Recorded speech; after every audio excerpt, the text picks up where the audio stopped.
Assalamualaikum warahmatullahi wabarakatuh. Teman-teman, kembali lagi di channel YouTube saya, Khairun Imam.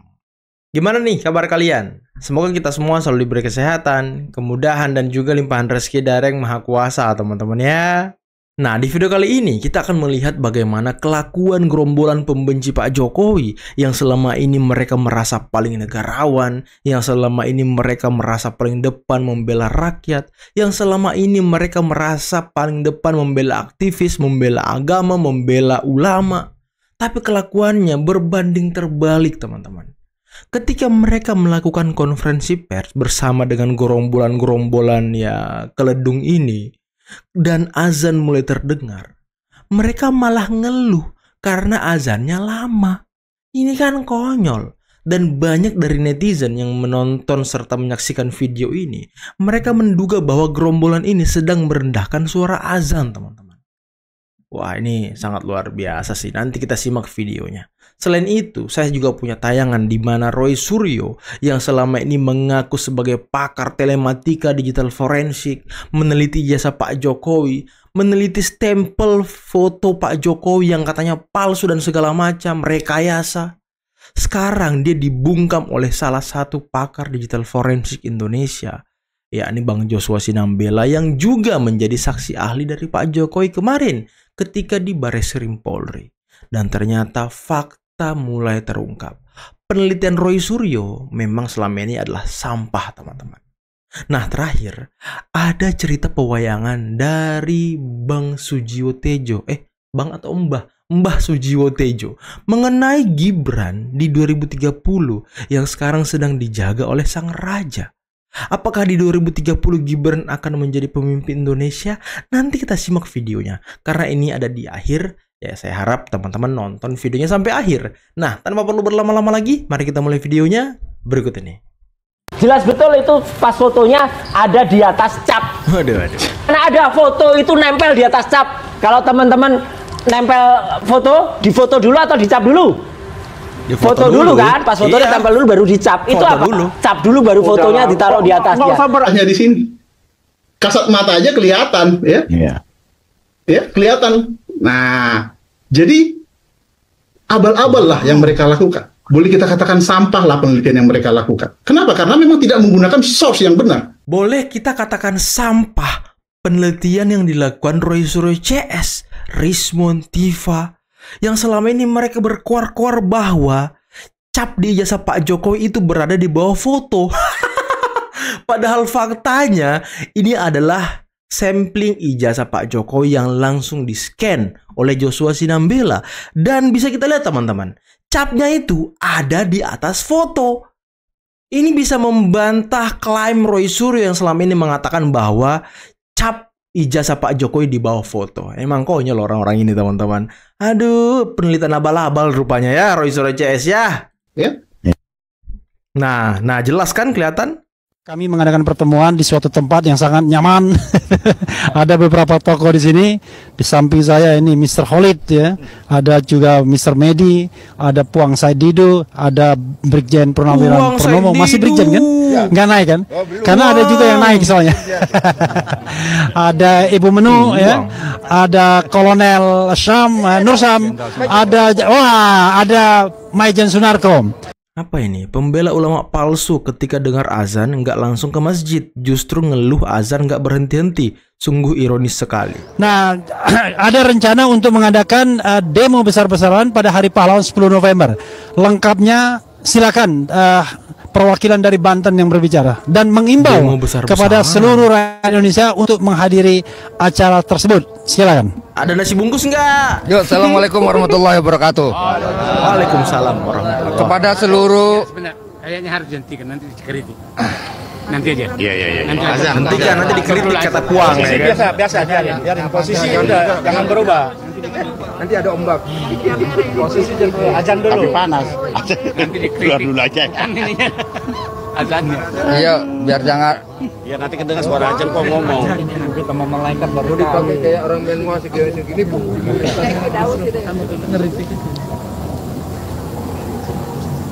Wah, pada diam ya kan? Azan, teman-teman, lagi azan.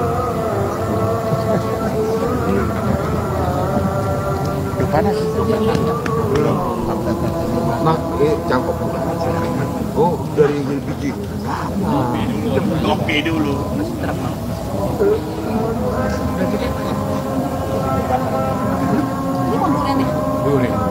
Kita tunggu ya. Jadi Kita selama tunggu 24 jam ini ajan nggak berhenti. Selama 24 jam ini ajan nggak berhenti di seluruh dunia. Kalau Tugu Otista namanya. jangan lupa kita Si Repli udah nggak tahan ya kan? Kabur dia.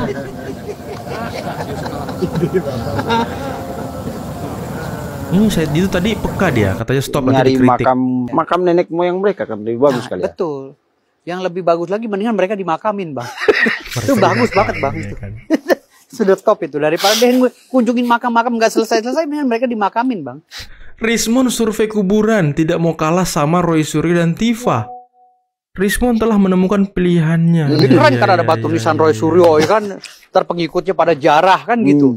Keren tuh Rismon Sianipar, ahli forensik ya kan, lulusan UGM. Dia gitu situ ada batu nisannya, ada yang datang ya kan.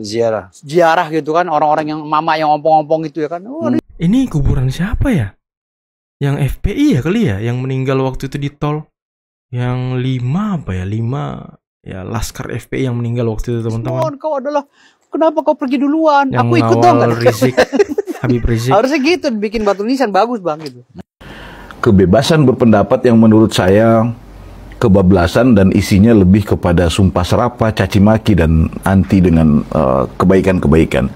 Saya ikut mendengar terkait sekaligus juga melihat terkait hasil survei tersebut dan saya sudah menduga pasti akan diketawain gitu kan.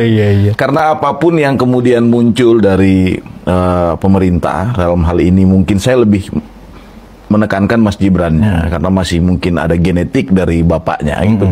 Pasti akan senantiasa salah di mata haters ya. Dan itu juga yang membuat akhirnya saya memilih untuk kayaknya kita nggak bisa diam. Saya juga harus keluar untuk minimal bukan untuk menjadi tameng membela dan apapun itu, tapi kita datang di sini sebenarnya lebih kepada mau bilang jangan sampai kami orang daerah lebih dewasa daripada kalian teman-teman yang ada di nasional sini gitu. Kenapa kok kami lebih berpikir hal yang punya martabat, tapi di tempat yang lain, di tempat yang harusnya lebih lebih baik justru kita tidak menemukan itu. Jadi saya meyakini bahwa ini embrio ya kelahiran bangsa-bangsa seperti ini itu lahir dari peristiwa politik belaka yang kemudian gagal move on akibat dari kekalahan berkali-kali. Berkali-kali. Iya, ini kan kekalahannya Mas bukan sekali masalahnya. Gitu loh, kekalahannya ini berkali-kali. Betul. Saya termasuk orang yang 2 kali dikalahkan Pak Jokowi gitu. Artinya kalau saya dikalahkan Pak Jokowi, berarti saya dikalahkan Mas Gibran juga kan? Iya. Tapi kan ada saat di mana kesadaran kita bekerja. Saat melihat 2 manusia besar ini, Pak Prabowo, Pak Jokowi bertemu dalam sebuah perjalanan kereta cepat yang kemudian di sana lahir sebuah keinginan yang luhur menurut saya gitu. Demi bangsa, demi tanah tumpah darah ini, kemudian keduanya melakukan rekonsiliasi akbar. Yang saya kira ini satu pertontonan yang rasanya tidak pernah kita tonton di musim-musim sebelumnya. Betul banget. Jadi Pak Jokowi melakukan satu hal yang menurut saya tindakan yang punya ibrah, punya pelajaran besar buat bangsa ini gitu. Nah lagi-lagi juga ternyata tidak bisa diterima oleh teman-teman haters ya. Nggak bisa. Jadi memang basisnya kebencian. Kalau basisnya sudah kebencian, maka survei model apapun yang menceritakan kinerja Prabowo Gibran pasti tetap juga akan dikritik, salah atau dianggap hoax dan lain sebagainya gitu. Kalau rasanya. Nah saya mau cerita runtuhnya Majapahit. Oh sebelum itu orang paling sakti di wayang namanya Baladewa yang identik dengan Raja Mandura. Mandura di India. Tapi orang Madura kan orang Madura. Orang Madura ada berapa nyari nyaruan. Ati berat tak karuan. Duk berat ke barat mencari lebah. Duk berat nyari ati berat tak karuan. Nyari berat seposang. Aku Baladewa, Ratu Mandura. Ini sangat sakti. Perang Baratayuda itu sudah harus ada di wayang. Jadi ada perang antar guru sama murid, perang Pamuksa, perang Guntur Kayono, perang antar ulama Umaro dan perang Gojali Suto, perang anak sama bapak. Sekalian pasti ngalamin semua, entah soal warisan, soal agama, dan yang terakhir perang antar saudara. Antar saudara. Ini sudah harus terjadi.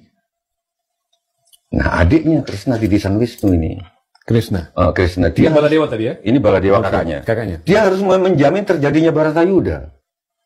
Nggak tahu sekarang ini siapa, Pak Jokowi sama siapa ya? Gitu. Jenderal Sunarko. Sunarko ya kan, Sunarko. Ditipu dia. Dia disuruh bertapa di Gerojokan Sewu. Bertapa. Oh ya, dia manut, dia bertapa. Karena kalau ada dia, nggak ada tandingnya, dan dia memihak Kurawa. Nggak ada tanding. Kalah semua, Pandawa kalah. Nggak terjadi perang yang seimbang. Sama Baladewa ini ya. Sama Baladewa. Setelah selesai Baratayuda, dia ngotot, loh, kok nggak ada? Semua nggak ada. Semua moksa, Krishna, ternyata di dalam hidup itu harus ada musuh. Begitu nggak ada musuh, Krishna moksa, Pandawa moksa. Tapi Kakang Prabu Baladewa, berapa menjadi Madura?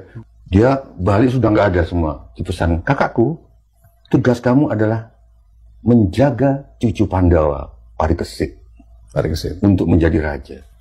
Akhirnya di masa tuanya dia sendirian, sudah meninggal semua. Dia menjaga bayi raja baru itu. Pasti ini apa relasinya? Relasinya adalah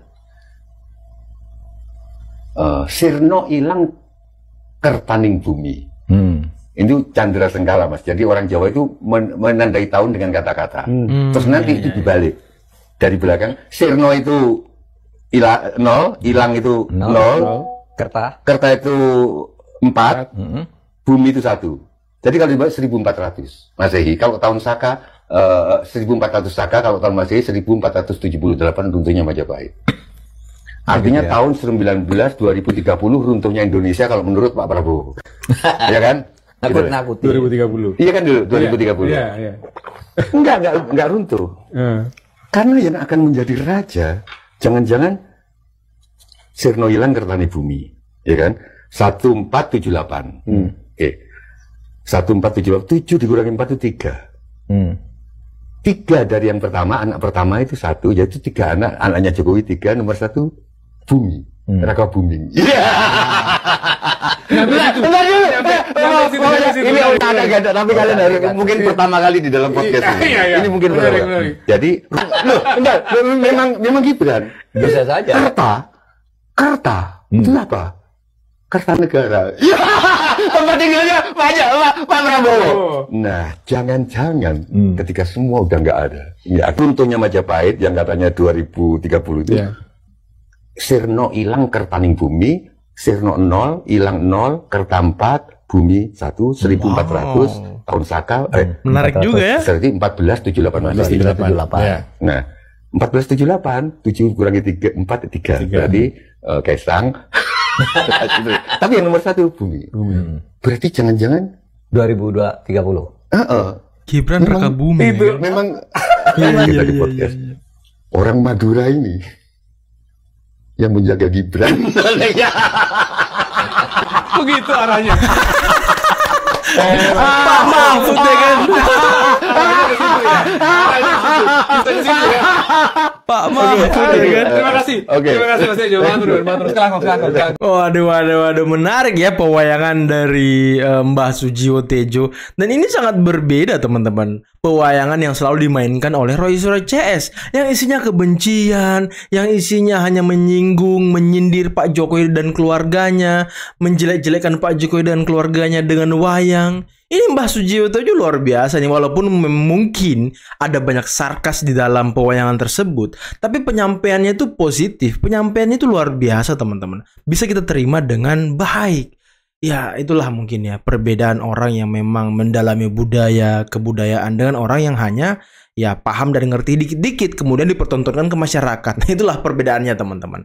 Dan tadi luar biasa ya, kita juga bisa mendengarkan penjelasan yang sangat menarik dari salah satu relawan Pak Prabowo 08 mengenai apa yang terjadi saat ini, carut marut yang terjadi, bagaimana gerombolan haters, pembenci yang terus menyerang Prabowo Gibran. Tapi ya mungkin Prabowo-nya agak sedikit yang menyerang, yang menjadi target utama mereka itu kan Mas Wapres Gibran. Dan pendukung Pak Prabowo ini ya mengatakan bahwa kita harus turun gitu, bukan untuk menjaga atau membentengi Gibran, tapi memberikan hal-hal positif gitu. Dan ini sangat luar biasa, berbeda dengan apa yang kita lihat sekarang di media sosial sebelah, yang dimana banyak sekali pendukung-pendukung Pak Prabowo yang bukan banyak sih, cuman ada 1-2 orang lah pendukung Pak Prabowo yang selalu membuat video menyerang Pak Jokowi, ya kan, mengkritik zaman Pak Jokowi, mengatakan bahwa Pak Jokowi itu di rezimnya banyak PR yang harus diselesaikan, banyak beban Pak Prabowo dari rezim Pak Jokowi. Nah itu banyak hal seperti itu yang muncul sekarang di media sosial, dan ini kan sangat disayangkan. Ini rezim keberlanjutan, dan mungkin mereka nggak tahu kalau di rezim Pak Jokowi kemarin itu ada Pak Prabowo sebagai Menteri Pertahanan. Dan sekarang di rezim Pak Prabowo ada Mas Wapres Gibran, anak dari Pak Jokowi.